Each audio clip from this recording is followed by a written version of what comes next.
Agradecemos al licenciado Francisco Tavares, economista y vocero del área económica del Partido Alianza País, por aceptar nuestra invitación esta noche para conversar en Pulso Nacional. Buenas noches, licenciado, ¿cómo está usted?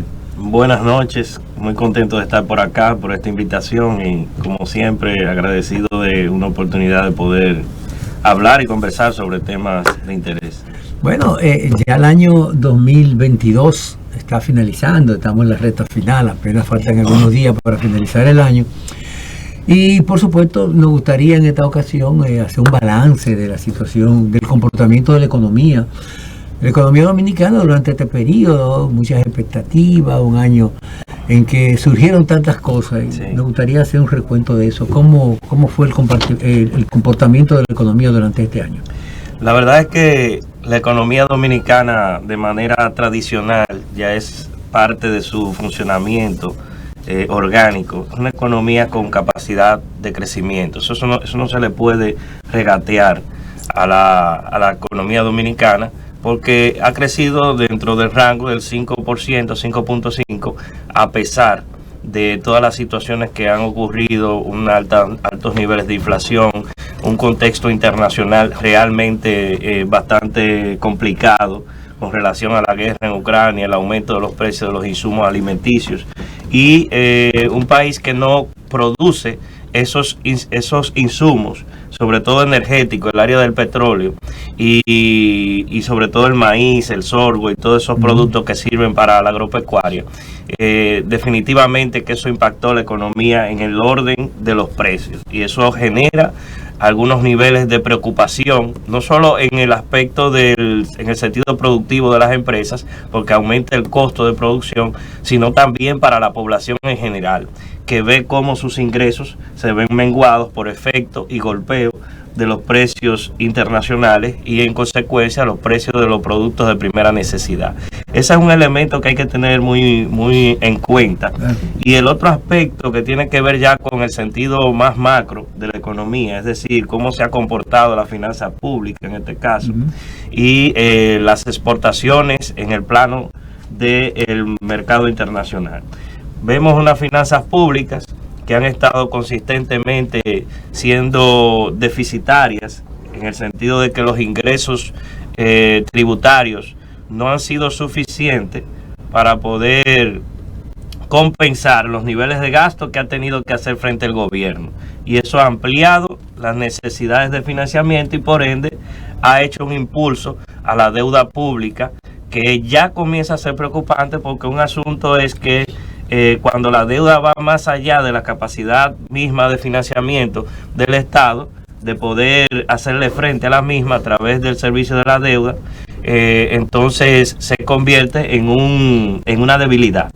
Y más en un escenario donde el Fondo Monetario Internacional ya está pronosticando de que economías tan importantes y claves para la economía internacional como Estados Unidos y China, pues posiblemente entren en recesión para el primer trimestre y el segundo trimestre del año 2023. O sea, sé que ese es un escenario complicado que hay que tenerlo muy en cuenta. Muy complicado, definitivamente. El presidente Luis Abinader ha tenido que enfrentar una serie de retos, quizá como muy pocos presidentes. Asumió el poder en medio de una pandemia que paralizó a nivel mundial todas las actividades económicas. Hubo que enfrentar la pandemia y por consecuencia tomar medidas para tratar de paliar la situación económica y algunas de las medidas, por supuesto, han creado resultados, como fue la rápida recuperación del sector turístico, que fue un factor importante, la confianza que despertó el gobierno para captar nuevas inversiones y sobre todo la reactivación de la zona franca y la recuperación de los empleos perdidos. Hay una situación que realmente como consecuencia de esto, y no tan solo por lo de la pandemia, sino también hay que recordar aquella crisis de los furgones. Sí, claro. Eso también fue una situación que disparó mucho los insumos. Entonces la guerra de Estados Unidos y Rusia en Ucrania ha provocado también eso, siendo Ucrania y Rusia, como usted bien señaló, de los principales suplidores de grano, ¿no? ¿Verdad? Sí, que claro. son esenciales para la producción agrícola. Sin embargo, el gran desafío es mantener un control inflacionario. Se han tomado algunas medidas y hasta cierto punto se ha logrado. ¿Cómo usted evalúa esos esfuerzos?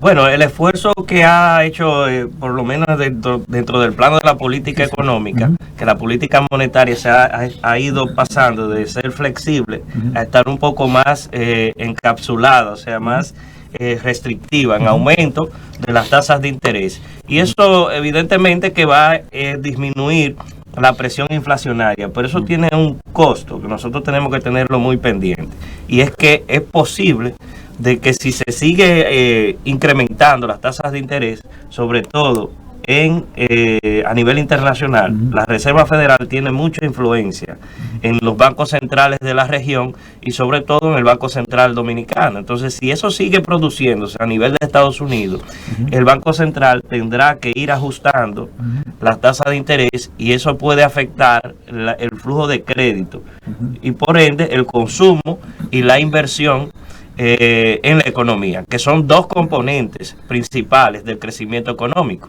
Es una de las causas también de la apreciación del peso. En cierta forma, lo que ha ocurrido con el peso dominicano es que ha habido un flujo importante de divisas, producto de que las exportaciones han estado creciendo por encima de un 10% en el año 2022, pero en el año 2021, pero con respecto al 2022, se pronostica de que las exportaciones tendrán un comportamiento muy dinámico. Hay un factor influyente importante ahí, y es el caso de la remesa, que sorprendentemente, a pesar de la pandemia, ha tenido un comportamiento histórico, ¿no? ¿Verdad? Ha ido creciendo. Eso tiene... Y este año se dice que va a terminar casi en 10.000 millones. Más de 10.000 millones. ¡Wow! Algo sorprendente. Exactamente. Entonces, pero eso responde a la política monetaria que ha estado y la política fiscal que ha estado implementando el gobierno norteamericano, que le ha puesto dinero a las familias, a las familias en la economía estadounidense, y eso ha incrementado el ingreso disponible de los dominicanos que están en Estados Unidos, y ha aumentado el nivel de transferencia de remesas para la República Dominicana. Y eso es un fenómeno que ha ocurrido o está ocurriendo en países que son receptores netos de remesas, como México, El Salvador, Guatemala, etcétera. Pero la República Dominicana, que tiene una condición muy especial de tener una diáspora grande, pero también una diáspora solidaria. Es un asunto cultural también que se expresa en el sentido del incremento de las remesas, pero no solamente las remesas. La remesa tiene un componente importante, y es que tiene un impacto directo en la población. La remesa se envía a la familia, lo recibe directamente, y eso ya tiene un efecto. Claro. No es a través de la generación de otras cosas, como el caso de la zona franca. Es un aporte directo. Yo creo que la política de transferencia más grande que tiene el país, con que cuenta el país, son las remesas. O sea, porque eso que da el gobierno quizás apalea un poco los niveles de pobreza en los estratos más bajos de la sociedad, pero las remesas se direccionan a todas las capas sociales, económicas de nuestro país, y tiene un efecto, como usted bien dice, más directo en la economía nacional, porque es mucho más distribuida que las transferencias condicionadas que establece el gobierno para los sectores más vulnerables. Es decir, que tiene un impacto macroeconómico mucho más directo, más sólido, y además ayuda a otros sectores a poderse dinamizar, entre ellos la construcción, porque muchos dominicanos en el exterior adquieren vivienda, invierten mucho en el sector construcción en el país, porque en algún momento son personas que vivirán en la República Dominicana, y mientras no estén aquí, pues tienen 2 o 3 inmuebles que pueden invertir pensando en su retiro. Exactamente, pensando en su retiro. Y el de su familia, por supuesto. No, indudablemente que el impacto de la remesa ha sido fundamental en los procesos de recuperación de la economía dominicana. Hay otro aspecto importante del comportamiento de la economía, son los incentivos que se han venido creando. Claro. El gobierno, para paliar un poco la inflación, además de la medida tomada por el Banco Central de recoger el circulante, elevando la tasa de interés, también se crearon una serie de incentivos para los fertilizantes, a los combustibles, y se eliminaron también aranceles a 67 productos de amplio consumo, que eso indudablemente ha tenido su impacto. Claro, hay un efecto también fiscal. Hay que ver cómo en el 2023, en el presupuesto del año 2023, ya se tiene consignado unos 70.000, alrededor de 70.000 millones de pesos.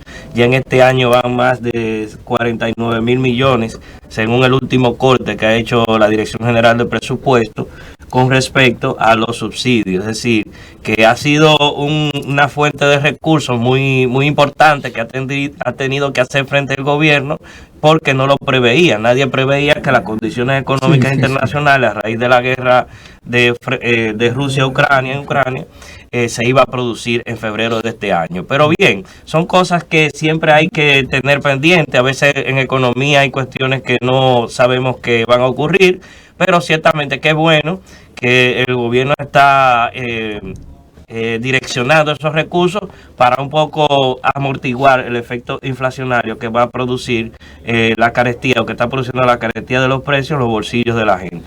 ¿Qué impacto ha tenido? Es un problema que se viene arrastrando desde hace mucho tiempo, la deuda del Banco Central. Bueno, aquí es un barril sin fondo. Aquí se hizo. ¿Cómo se enfrentaría eso? Se tomaron unas iniciativas realmente. Sí, aquí se aprobó una ley de recapitalización del Banco Central. Y esa ley establecía unas transferencias directas que debe realizarle el gobierno central al Banco Central hasta que se capitalice toda la deuda del banco. Pero eso no ha sido posible por la misma restricción presupuestaria que tiene el gobierno. No tiene recursos suficientes para la inversión en infraestructura y además en la inversión social, que dicho sea de paso, es una de las inversiones sociales más bajas de América Latina. Y eso lo tenemos que resolver, es un problema, porque es un asunto de que, como bien lo enfocó el Gustavo Petro en Colombia, hay que hacer una reforma fiscal, señores. Eso es inevitable. Pero eso tiene un componente político. Tiene un componente político. Todos los gobiernos le están huyendo a ese componente político. Nadie quiere cargar. El componente político hay que enfrentarlo.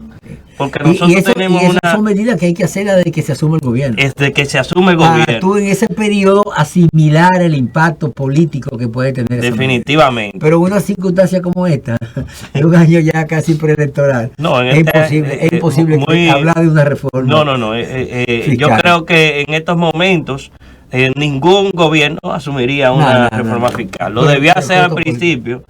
Y yo considero que el próximo gobierno tiene que asumir definitivamente una reforma fiscal para llevar orden en las cuentas públicas, porque no se puede seguir de manera consistente aumentando la deuda, entonces aumentando el peso del compromiso de pago de intereses y amortiguación y amortización de la deuda, que ya consume el 30% de los ingresos tributarios. Entonces estamos hablando de un peso considerable. Bueno, vamos a una pausa porque tenemos mucho más en Pulso Nacional.